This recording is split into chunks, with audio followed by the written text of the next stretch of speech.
Hi friends, welcome back to Nizam వంటలండి.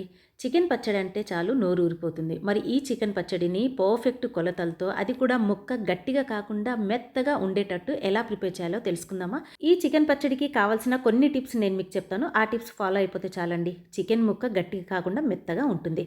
ముందైతే నేను ఒక పావు కేజీ చికెన్ తీసుకున్నాను. బోన్తో కూడా మీరు తీసుకోవచ్చు, లేదనుకోండి బోన్లెస్ అయినా తీసుకోవచ్చు. ముక్కలు వచ్చేసి మీడియం సైజులో ఉండాలి.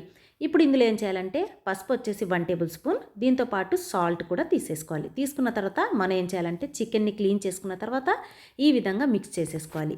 మిక్స్ చేసిన తర్వాత కాస్త మనం చికెన్ని పక్కన పెట్టేసి ఇప్పుడు ఒక ప్యాన్లో 1 టేబుల్ స్పూన్ వచ్చేసి జీలకర్ర, 2 వచ్చేసి యాలకులు, దీంతోపాటు కొంచెం దాల్చిన చెక్క, ఇందులో వచ్చేసి లవంగాలు వచ్చేసి 4 నుంచి 5 తీసుకోండి.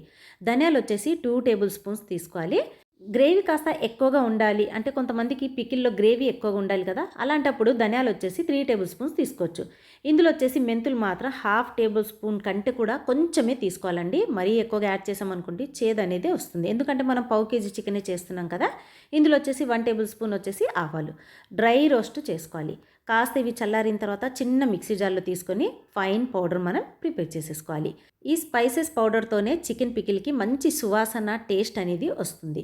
ఇప్పుడు కాస్త మనం పక్కన పెట్టేసి ఇప్పుడు ఏం చేయాలంటే చికెన్ మనం కలిపి పెట్టుకున్నాం కదా, ఈ చికెన్ని ఒక ప్యాన్లో తీసుకొని మీడియం ఫ్లేమ్ మీద పెట్టేసి ఇందులో ఉన్నటువంటి వాటర్ కంప్లీట్గా లేకుండా మనం చూసుకోవాలి. అంటే వాటర్ ఉందనుకోండి చికెన్ పచ్చడి ఎక్కువ రోజులు నిల్వ అనేది ఉండదు.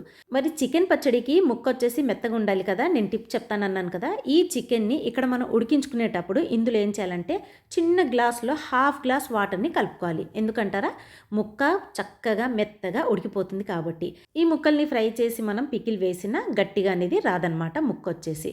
సో ఇది వచ్చేసి ఈ టిప్ మీరు మాత్రం తప్పకుండా ఫాలో అయిపోండి. ఇప్పుడు ఏం చేయాలంటే ఈ ముక్కల్ని ఇందులో నుంచి తీసేసి మనం ఉడికించుకున్నాం కదా, ఉడికించుకున్న తర్వాత మొత్తం వాటర్ మొత్తం మనకి రిమూవ్ అయిపోయిన తర్వాత వేడి వేడి ఆయిల్లో దీన్ని ఫ్రై చేసేసుకోవాలి. ఇప్పుడు రెండో టిప్ ఏంటంటే ఫ్రై చేసేటప్పుడు ఏం చేయాలంటే మరీ ఎర్రగా, అంటే ఈ ముక్క చూసారు కదా, ఈ చికెన్ పీస్ వచ్చేసి ఎర్రగా వచ్చేంత వరకు మనం ఫ్రై చేయొద్దు.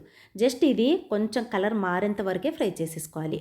ఎక్కువగా ఎర్రగా ఫ్రై చేసేస్తే ముక్క వచ్చేసి చాలా గట్టిగా ఉంటుంది పికిల్లో వచ్చేసి.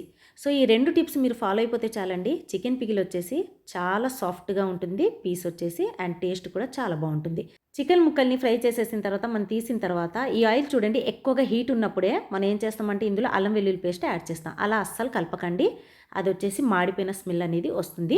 కొంచెం ఆయిల్లో వేడి మొత్తం తగ్గిపోయిన తర్వాత అప్పుడు మళ్ళీ స్టవ్ని ఆన్ చేసి లో ఫ్లేమ్ మీద పెట్టేసి అల్లం వెల్లుల్లి కూడా ఫ్రెష్దే యాడ్ చేయండి. మంచి ఎరోమా అనేది చికెన్ పికిల్కి వస్తుంది. అల్లం వెల్లుల్లి పేస్ట్ ఇందులో ఫ్రై చేసిన తర్వాత చికెన్ ముక్కల్ని కూడా ఇందులోనే తీసుకొని లో ఫ్లేమ్ మీద పెట్టుకుంటూ మనం ఈ మసాలాని యాడ్ చేసుకోవాల్సి ఉంటుంది.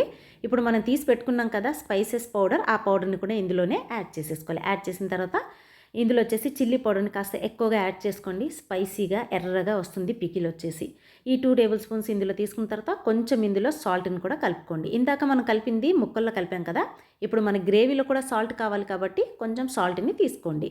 ఈ విధంగా తీసుకున్న తర్వాత నేనైతే స్టవ్ని ఆఫ్ చేసేసాను. ఇప్పుడు మొత్తం ఇది కంప్లీట్గా చల్లారిన తర్వాతే ఇందులో లెమన్ జ్యూస్ని యాడ్ చేయండి. వేడిగా ఉన్నప్పుడు మాత్రం కలపకండి.